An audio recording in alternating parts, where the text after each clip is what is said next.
नमस्कार, आप देख रहे हैं चौधर की जंग और मैं हूं आपके साथ अरुण शर्मा। आज अपने इस खास कार्यक्रम में हम बात करेंगे करनाल लोकसभा क्षेत्र के बारे में और उसकी विभिन्न विधानसभाओं का हम विश्लेषण करने की कोशिश करेंगे और जानने की कोशिश करेंगे कि जनता का रुझान क्या है, जनता क्या चाहती है, किस दल को इस बार जनता मौका देगी। आगे बढ़ने से पहले मैं आपसे अपने अतिथियों का तारुफ करवा देता हूं। धर्मपाल मकड़ोली मेरे साथ हैं इंडियन नेशनल लोकदल से, अनूप यादव कांग्रेस से, राकेश सपड़ा भारतीय जनता पार्टी से, शंभू भद्रा हैं हमारे साथ वरिष्ठ पत्रकार, जगवीर नरवाल राजनीतिक विश्लेषक और विजेंद्र शर्मा हरियाणा जनहित कांग्रेस से। आप सभी का स्वागत है। चलिए आगे बढ़ते हैं और सबसे पहले हम बात करते हैं नीलोखेड़ी विधानसभा का। इस विधानसभा क्षेत्र को 2009 में आरक्षित कर दिया गया। 1,84,000 वोट वाले इस क्षेत्र में राजपूत रोड बहुतायत में है। इसके अलावा पंजाबी, दलित और सिख वोटर भी निर्णायक भूमिका में रहता है। 1991 तक आजाद उम्मीदवार ही ज्यादातर जीतते आ रहे थे, लेकिन 1996 से कांग्रेस और इनेलो बारी बारी जीतते रहे। फिलहाल इनेलो के मामूराम यहां से विधायक हैं और पार्टी ने एक बार फिर उन पर भरोसा जताते हुए उन्हें टिकट दिया है और किसी दल ने अपने पत्ते नहीं खोले हैं। तो एक ये इस तरीके का समीकरण यहां पर है और जिस तरीके से इंडियन नेशनल लोकदल के विधायक यहां पर हैं और किसी पार्टी ने अपने पत्ते नहीं खोले हैं, तो किस तरीके का यहां पर समीकरण रहेगा। जगवीर जी, सबसे पहले मैं आपसे ही जानना चाहूंगा, इस विधानसभा क्षेत्र को देखते हुए क्या लगता है आपको? इंडियन नेशनल लोकदल का, क्योंकि विधायक उनके हैं, और कांग्रेस पार्टी एक बार इनेलो, इस तरीके से पिछले 4 चुनावों में देखा गया है, तो क्या लगता है फिलहाल? देखिए, अभी तो हम ये कहें कि चुनाव घोषित हो गया है और पार्टियों ने अपने अपने प्रत्याशी मैदान में उतारना शुरू कर दिया है। इंडियन नेशनल लोकदल के विधायक हैं वहाँ और उन्होंने सबसे पहले अपना उम्मीदवार भी घोषित कर दिया। अब देखना ये होगा कि कांग्रेस पार्टी किसको टिकट देती है और भारतीय जनता पार्टी के उम्मीदवार कौन आते हैं। हरियाणा जनहित कांग्रेस के भी हमारे प्रतिनिधि बैठे हैं, उनकी पार्टी का कौन उम्मीदवार आता है। लेकिन मेरे ख्याल से ये मल्टी कॉर्नर कंटेस्ट रहेंगे पूरे ही, अगर आप क्षेत्र की बात करें तो। लेकिन अगर नीलोखेड़ी की स्पेशली बात करें जो कि रिजर्व कॉन्स्टिट्यूंसी है, और जिसमें हम ये कहेंगे दूसरे बहुत सारी जो कास्ट फैक्टर वो भी काम करेंगे। प्रत्याशी पे बहुत ज्यादा निर्भर करेगा, लेकिन जो कंटेस्ट होगा वो बड़ा ही रोचक होने वाला है और बड़ा इंटरेस्टिंग होगा। हम ये मान के चलेंगे इंडियन नेशनल लोकदल अगर इसको रिटेन करती है, हो भी सकता है रिटेन भी करे, लेकिन जैसे कि भारतीय जनता पार्टी बड़ी उत्साहित है और कह रही है कि हम सरकार बनाएंगे, लेकिन कांग्रेस पार्टी भी, मैं कम से कम ये नहीं मानता कि वो खत्म हो चुकी है हरियाणा में, वो भी अपना वजूद दिखाएगी। देखना ये होगा कि 20 में कौन सीट देके जाता है। अनप्रेडिक्टेबल टोटली ये रहने वाला है। धर्मपाल जी, इंडियन नेशनल लोकदल के क्योंकि विधायक हैं और उन्हीं को टिकट भी मिल गया है, तो क्या लगता है उनके ऊपर इतना भरोसा जताया गया कि एक बार फिर निकालेंगे सीट? बिल्कुल 100% सीट निकालेंगे और बहुत बढ़िया आदमी है, तभी हमने उनके ऊपर दोबारा से भरोसा जताया है और पब्लिक के बीच में रहने वाले हैं। और दूसरा मैं यही भी कहना चाहूंगा, कांग्रेस की तो अब हवा निकल चुकी और बीजेपी की भी हवा निकल चुकी। कांग्रेस तो जाने वाली है। कांग्रेस का तो पूरे देश के सेंटर की सरकार ही नहीं बनी, पूरे देश में कांग्रेस का बुरा हाल है। और बीजेपी की जो मोदी जी की लहर चली थी, अब वो हरियाणा में, अब आपने ये पीछे देखे जो बाई इलेक्शन हुए उसमें बीजेपी की भी वो हवा निकल चुकी है और ना मोदी की कोई लहर है। यहाँ तो अगर लहर चलेगी तो चौधरी ओम प्रकाश चौटाला की चलेगी और इनेलो इस बार हरियाणा प्रदेश के अंदर अपनी दम पे हम सरकार बनाने का काम करेंगे। पिछले चुनाव में कांग्रेस पार्टी थी, उससे पिछले में इनेलो थी, उससे पिछले में कांग्रेस थी, तो इस तरीके से समीकरण यहाँ पर बन रहे हैं। तो क्या लगता है इस बार? नहीं, इस बार हम दोबारा से फिर जीतेंगे। और जो जैसा बताया कास्ट फैक्टर भी वहाँ वो कह रहा, हमारा अकालियों के साथ हमारा अलायंस भी है। लेकिन बादल साहब हमारे चुनाव प्रचार के लिए आ रहे हैं, पीछे भी वो आए थे, इस बार फिर आएंगे। और यहाँ सिखों की भी अच्छी वोटें हैं। और नीलोखेड़ी के अंदर जब हमारी सरकार थी, जब बादल साहब तो बीजेपी के साथ भी अलायंस में हैं। नहीं, बीजेपी के साथ अलायंस, लेकिन वो प्रचार हमारे यहाँ बीजेपी का और बादल साहब का अलायंस नहीं है। हमने तो उनको सीट दे रखी, 2 सीटें दे रखी और हो सकता है शायद 1-2 सीट और भी उनको देने का काम करें। अच्छा, इस तरीके का दिलचस्प। विजेंद्र जी, मैं आपसे जानना चाहूंगा, यहाँ पर तेज सिंह तखाना है, हालांकि आप लोगों ने उनको अभी तक टिकट दिया नहीं है, फिर भी वो अपने आप में टिकट उम्मीदवार घोषित अपने आप में वो कर चुके हैं अपने आप को, खुद को। क्या लगता है हरियाणा जनहित कांग्रेस यहाँ पर अपना खाता खोलेगी या फिर उम्मीदवार बदला जा सकता है यहाँ पर? देखिए, अभी तो बात दूसरी पार्टियां जब टिकट घोषित करेंगी उसके बाद कई फैक्टर काम करेंगे और इसमें निसंदेह कोई शक नहीं है कि वे सभी पार्टियों का लोग देख चुके हैं और चौधरी कुलदीप बिश्नोई एक नए चेहरे हैं, उनको एक बार आजमाना चाहती है पब्लिक और पूरा ध्यान ये इस तरफ है कि वे एक बार मौका कुलदीप बिश्नोई जी को दिया जाए। क्योंकि लेकिन ये जो की स्थिति में लग रहे हैं अभी तक नहीं, ऐसी कोई नहीं, क्लियर है। चौधरी कुलदीप बिश्नोई का जी विजन है वो क्लियर है बिल्कुल। क्योंकि आप देख चुके हो कांग्रेस भी भ्रष्टाचार में डूबी हुई थी, जिस कारण लोकसभा में उन्हें इतनी करारी हार का मुंह देखना पड़ा। और इंडियन नेशनल लोकदल के जो बड़े नेता सुप्रीमो हैं वो भ्रष्टाचार के आरोप में जेल में बंद हैं। तो भारतीय जनता पार्टी है उनका कोई लहर वहर नहीं है, वो तो जो थी वो तो चली गई। तो अब बचा सिर्फ हरियाणा अब तो हाँ, तो कुलदीप बिश्नोई जी एक बढ़िया वो है और बढ़िया उसके पूरी जीत दर्ज करेंगे अपने। अच्छा अनूप, क्या लगता है आपको कांग्रेस पार्टी, क्योंकि सभी लोग घेर रहे हैं आपको और हर एक दल इस बार आपको घेरने, कांग्रेस को तो घेरने की कोशिश करेगा ही करेगा? नहीं, ऐसी कोई बात नहीं है कि कोई कांग्रेस को घेरे, वो तो चलो अभी रूलिंग पार्टी है। हाँ। तो विरोध तो होना लाजमी है। हाँ। लेकिन ऐसा कुछ नहीं है कि कांग्रेस का साफ हो जाएगा। कांग्रेस आपकी, मैं जनता के माध्यम से और आपके माध्यम से मैं बता रहा हूँ, जनता के तरफ से बैठकर, हाँ। कि कांग्रेस तीसरी बार सरकार बनाएगी। कांग्रेस ने हर जगह समान विकास किया है, कहीं पे कोई भेदभाव नहीं किया। नहीं, भेदभाव पार्टी ये कह रही है कि समान विकास, आप कह रहे हैं कि समान विकास किया, लेकिन मुद्दा तो यही बन रहा है कि आपने सिर्फ एक जगह पर विकास नहीं, ये तो विपक्ष के पास कोई और तो मुद्दा मिलता नहीं, तो एक ही बात बोल देते हैं कि हमारा विकास नहीं हुआ, विकास नहीं हुआ। आप बताइए, आज से 9 साल से, इस 9 साल के कार्यकाल से पहले क्या विकास हुआ था? उनको अगर 9 साल का विकास निकाल दिया जाए, तीसरी बार नहीं आएगी। 9 साल का विकास निकाल दिया जाए तो बचता क्या है हरियाणा में? 9 साल से पहले हरियाणा में क्या था? आप देखिए, आप नजर फैला के देखिए, और आप तो पूरे हरियाणा में घूमे हो। आप लोग बताइए कि 9 साल से पहले हरियाणा में क्या था? हुड्डा जी ने तो इतना विकास किया है, एक कीर्तिमान स्थापित कर दिया। एजुकेशन का स्तर, पूरी करने दीजिए, डेवलपमेंट, इंडस्ट्रीज, हर जगह उन्होंने बराबर बहुत ज्यादा। मैं चाहता हूं धर्मपाल जी आप ही उनको जवाब दें कि 9 साल पहले कुछ भी नहीं था, वो सीधा लोग तो इन से तो कुशासन से छुटकारा पाया है। इनकी सरकार जब से आई है, इन्होंने ये कुंडली मानेसर एक्सप्रेस हाईवे बनाने का बीड़ा उठाया था, वो आज तक कंप्लीट नहीं हुआ। और सोमा कंपनी की मिली भगत करके इन्होंने ठेका भी दिया था इसका 6 लाइन बनाने का। आज तक आप कभी चंडीगढ़ जाओगे तो आप रास्ते में पता लग जाएगा, और रोजाना अखबार में आते हैं, आज वहां एक्सीडेंट हुआ, आज वहां एक्सीडेंट हुआ। एक मिनट मेरी सुनो, आप बोलोगे, मैं बीच में नहीं बोलूंगा। और इन्होंने कौन सी सड़कें दी हैं? हमारे टाइम पे जब हमारी सरकार थी, गाड़ी की रजिस्ट्रेशन के ऊपर 3900 रुपए लाइफ टैक्स लगता था। इन्होंने आज अगर कोई गाड़ी की रजिस्ट्रेशन कराना जाए, अगर कोई किसी ने फॉर्च्यूनर गाड़ी ले रखी है, स्कॉर्पियो गाड़ी ले, 2 लाख से कम टैक्स नहीं लगता। और पेट्रोल डीजल के ऊपर 1 रुपया सेस जो लगता है वो सड़कों का लेते हैं। किस नाम का टोल लगा रखा है?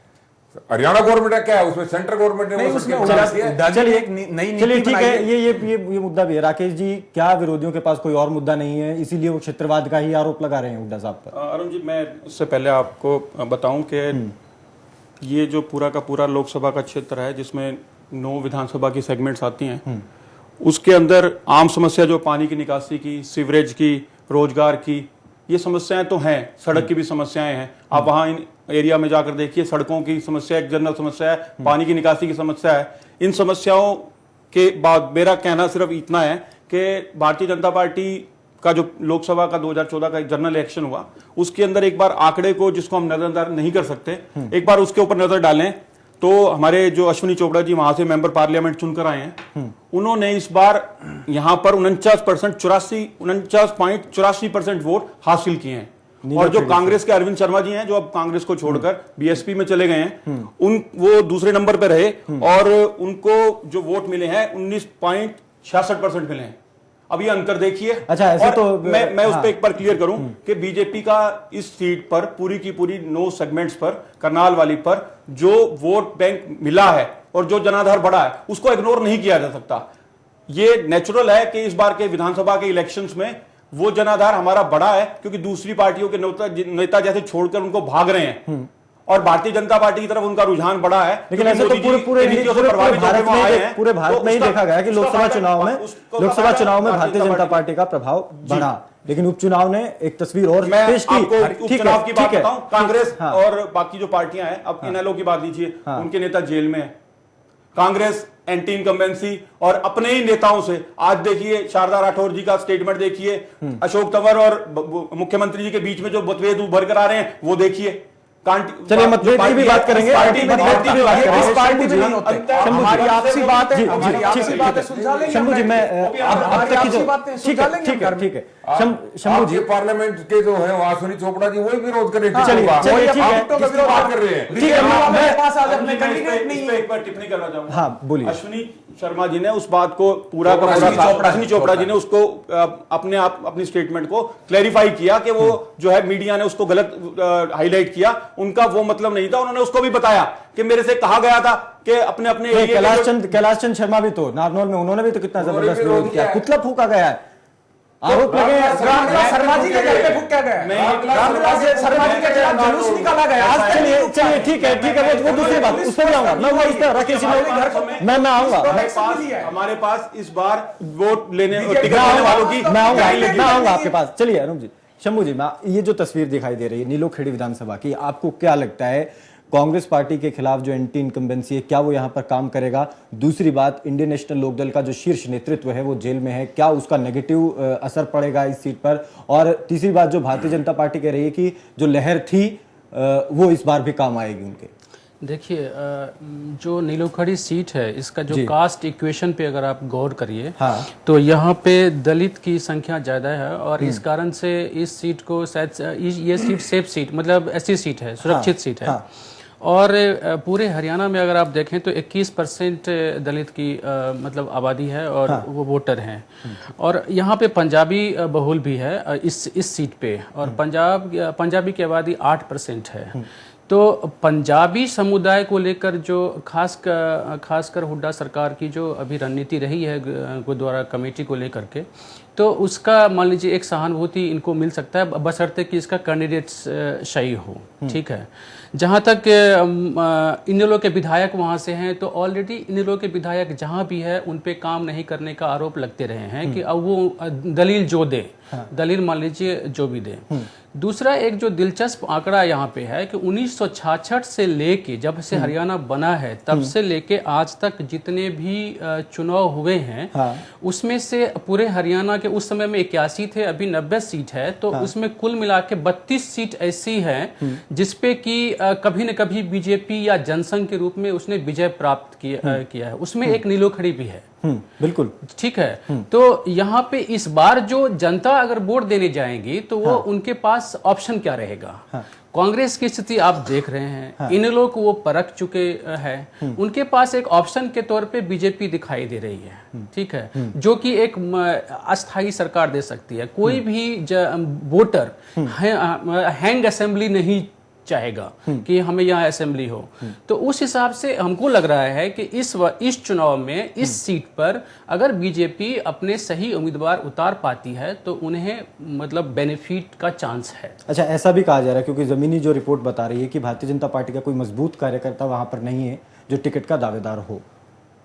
नहीं, तो उस कंडीशन में स्वाभाविक है कि जनता अगर मान लीजिए कि जनता जो है अगर वो बीजेपी का मन बना रही है अगर टिकट देंगे और उसे अगर कैंडिडेट अच्छा नहीं मिला तो हो सकता है कि वहाँ पे बीजेपी के फेवर में बात ना हो। हाँ, अगर कैंडिडेट अच्छा नहीं मिलता तो नहीं, तो कुछ जरूरी नहीं है कि हमेशा। जगबीर जी, क्या लगता है आपको, क्या ये जो शंभू जी बात कह रहे हैं कि तीनों पार्टियों, कांग्रेस को देख लिया, इनेलो को देख लिया और दूसरी पार्टियां कुछ जनाधार वहां पर नहीं है, इस बार ऑप्शन, तीसरा ऑप्शन भारतीय जनता पार्टी के रूप में यहां पर है, क्या जनता इस ऑप्शन की तरफ जा सकती है बशर्ते उम्मीदवार अच्छा हो तो? देखिए, शंभू जी ने बड़ी वैलिड पॉइंट ये रखी है यहाँ पे और इनकी बात से मैं पूर्णतः सहमत हूँ। और एक बात और, जिस तरह की इन्होंने कहा कि वहाँ पे कोई कार्यकर्ता नहीं है, कोई मजबूत नेता नहीं है बीजेपी के पास, लेकिन बीजेपी की ताज़ा सरकार केंद्र में बनी है और ये बड़े उत्साहजनक परिणाम इनके हैं और ये हरियाणा में भी बड़ी उम्मीद लगाए बैठे हैं। तो अगर कमजोर कैंडिडेट भी या कोई भी कैंडिडेट, अश्विनी चोपड़ा भी कोई मजबूत कैंडिडेट इनके पार्लियामेंट में नहीं थे, लेकिन वो भी बड़ी मार्जिन से जीत के आए हैं। इनको एक एज तो रहेगा, इस बात से मैं पूर्णतः सहमत हूं, लेकिन हम वहां लोक दल के वजूद को या कांग्रेस पार्टी के वजूद को नकार नहीं सकते हैं। और बड़ा ही एक मल्टी कॉर्नर जो कंटेस्ट जो मैंने पहले बात कही थी वो होने वाला है। इसमें अब मार्जिन क्या मीनिंग क्या रहता है वो देखने वाली बात रहेगी, लेकिन बीजेपी के लिए एक एज जरूर है और बीजेपी बिल्कुल निश्चित तौर पे फाइट में रहेगी, लोकदल भी फाइट में रहेगा और मैं कम से कम कांग्रेस पार्टी को चुका हुआ नहीं मानता हूं हरियाणा में, और वो भी अपनी उपस्थिति जरूर दर्ज करवाएगी। एक लाइन जोड़ना चाहूंगा कि करनाल में जो लोकसभा चुनाव जो मतलब हुआ है उसमें जितने भी ये सभी विधानसभा में सीटें में सभी बूथ पे बीजेपी का जो वोट ऑफ परसेंट था वो ज्यादा था। ये बात गौर करने वाली है कि सब विधानसभा में जहां जहां पोलिंग हुए हैं इस बार वोट परसेंट लीड में, हाँ, कॉज वो रहे न रहे वो हो सकता है, लेकिन बहुत ज्यादा मतलब कि बीजेपी को वहां वोट देखने को मिला था।